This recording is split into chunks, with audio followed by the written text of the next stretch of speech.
Good morning, Wing Commander Nick Stringer, OC of 70 Squadron, RAF Air Mobility Command.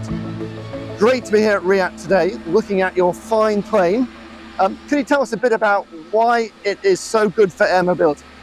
So the RAF took delivery of the Atlas first in 2014, and we've built up to a fleet of 22 aircraft.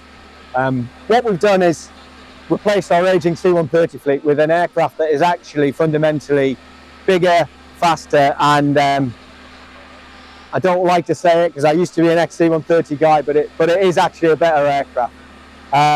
What we've got is an aircraft that can take twice the payload, faster, further, but ultimately to the same point of need. So we can take this into the same TLZs, unpaved runways that we used to be able to do with the C-130. We're capable of doing all of the tactical disciplines we used to do on the C-130. So ultimately, it's just an upgrade from an aging platform that I know and love, but have moved on from that. So why is this different from a C-17? What's better about this than a C-17, which is obviously bigger? You think air mobility, big planes are great.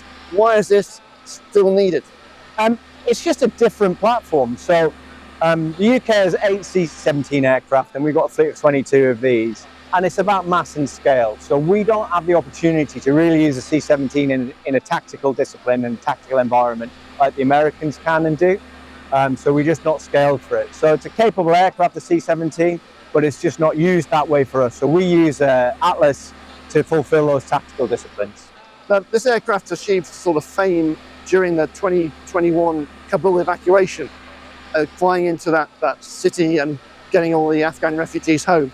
What kind of things have you been doing since then, since it's become a bit more wider use across the air mobility force?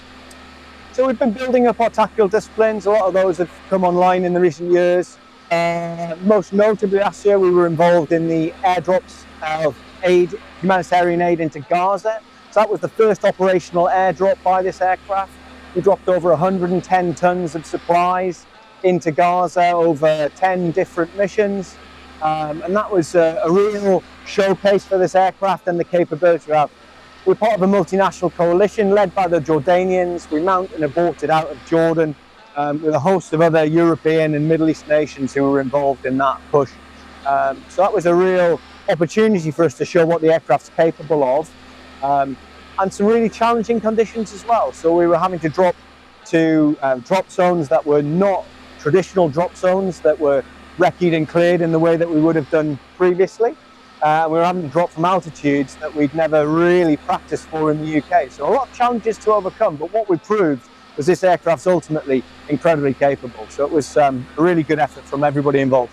So final question, what's on the horizon for the Atlas in the RAF? What's coming up over the next couple of years and months for this aircraft in your squadron? So continuing to develop new capabilities. We're looking at large boat airdrops. So that's coming hopefully later this year, trials starting. And we continue to support defence in all of its engagements across the world. So I've got aircraft and crews supporting the Carrier Strike Group out on high mast.